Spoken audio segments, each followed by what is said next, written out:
the name of the book is called Outliers. In our virtual green room, we have Geoffrey A. Lundy, MD. He has such an interesting background, and I can see his road when we talked off the air to writing this novel. I can also see a lot more in the future. I don't know if he feels that way, but I think you will if you read his book for sure. So thanks for joining us here on Author's Corner on America tonight with me, Kate Delaney. Your book really is a page turner. I do have to congratulate you on that for sure. What led you to writing this book? Why'd you decide to write this book?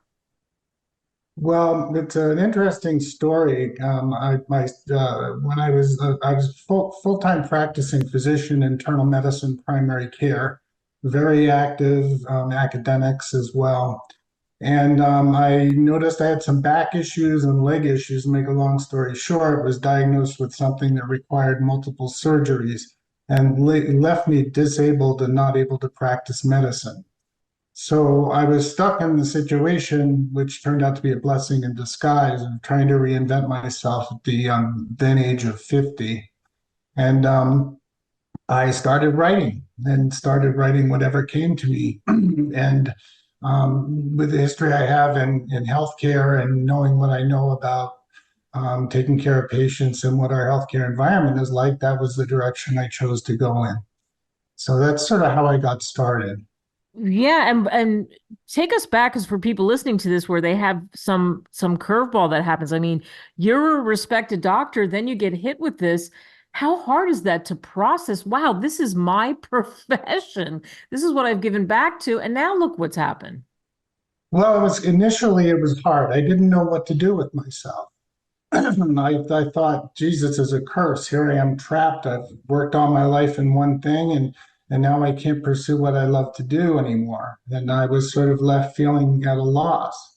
And then I turned it around in my head and realized I have a gift that a lot of people don't get to have. I have probably 10 years of earlier retirement and I've got my health overall, and I need to just reinvent. So that's what got me started.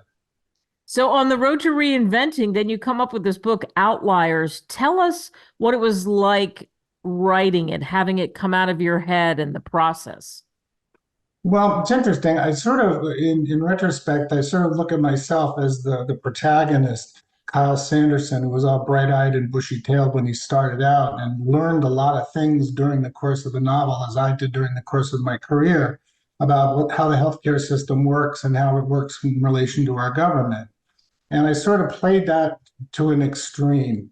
And looked at my past and looked at where things I thought were going and sort of went with that.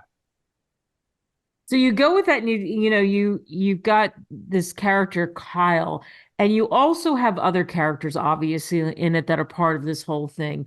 Including the supervising doc, Lucas Moses. Tell us about that. Tell us about Kyle's relationships with the people around him, because that's what's tricky too for the people operating in this pressure cooker called healthcare. Yeah, well, initially Kyle started out. He had been a student there at Primary Care Associates, which is a fabricated practice in New Hampshire, and he'd been a student there, so he was known by a lot of the colleagues and a lot of the patients. But he started out as being very innocent and more or less a student. And as his relationships became more involved professionally, and he developed a personal relationship with Lucas Moses that turned out to be a lifetime relationship. Yeah, wow. In weaving the characters together, how much did you pull from real life? Obviously, some we know. Well, a fair amount, actually. You know, how basically how I mean, I did go into billing and how patients are charged for their medical bills, and it's enough to dizzy me just reading it, but it's in fact the truth. Right. And so a lot of it was just that sort of thing carried to extreme. Um, And when people read the book, what do you hope they take away, Geoffrey? well, I hope you take away a couple of things. One is our healthcare system is good. It's not bad. And the potential for bad is always there. And that as bad as things get, there's always a solution. And that Kyle and Luke were able to find that solution and implement it. Um, I think within the system that we have now, that is still possible, even if things come up. So I think it's an optimistic tale, even though you might not think that it is. Yeah, and it's interesting too. I think when you title a book and the cover is just brilliant, Outliers. What made you decide? Because they're outliers, right? They are, and in healthcare, we use the word outliers to mean a lot of different things.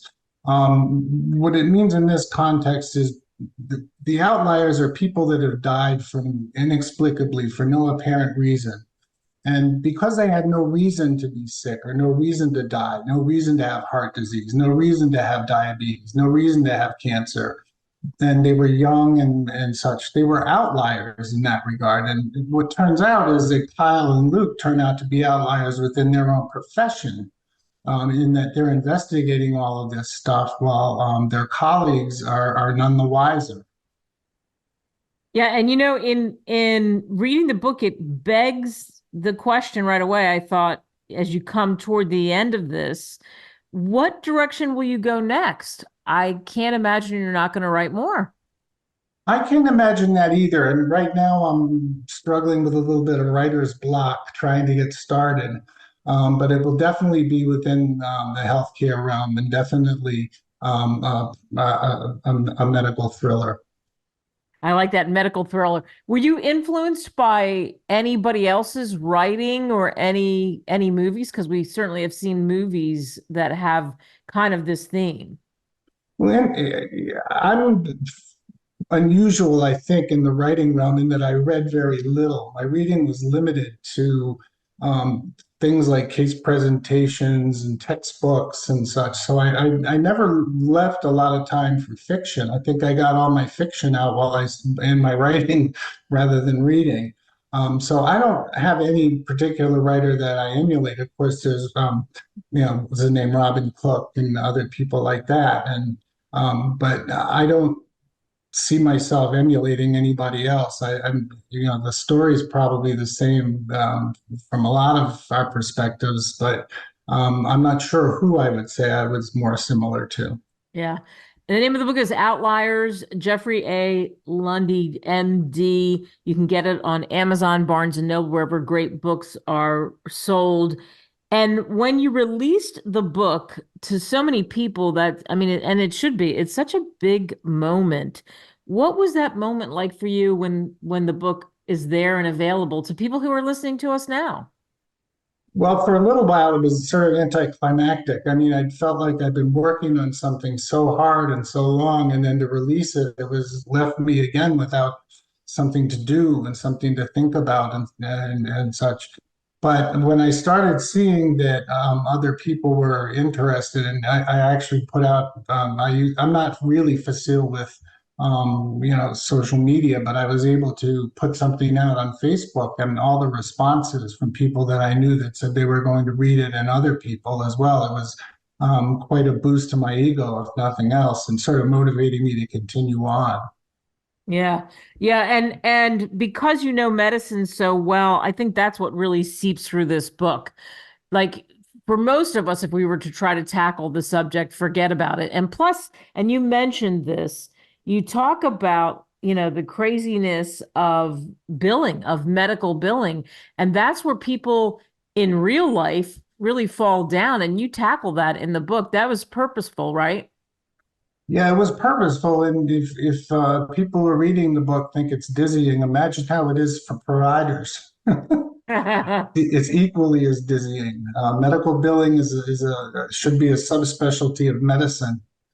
Yeah, for sure. So for you in this comes out and it's 2023 and we'll see what happens in the future and as you said, wow, when it comes out and then first it's anticlimactic and then you're there on social media and you get the reaction.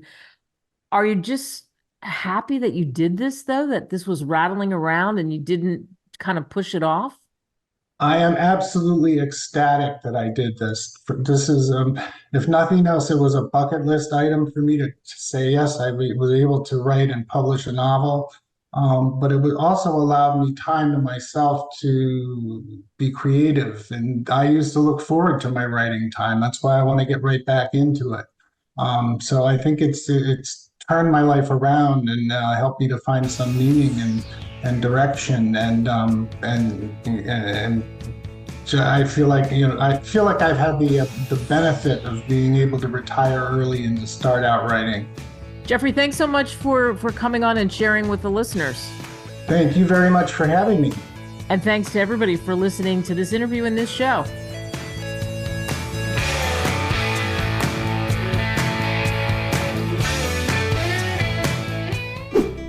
Visit www.greatwritersmedia.com. Email us at info@greatwritersmedia.com. Call us at 877-600-5469. Subscribe now.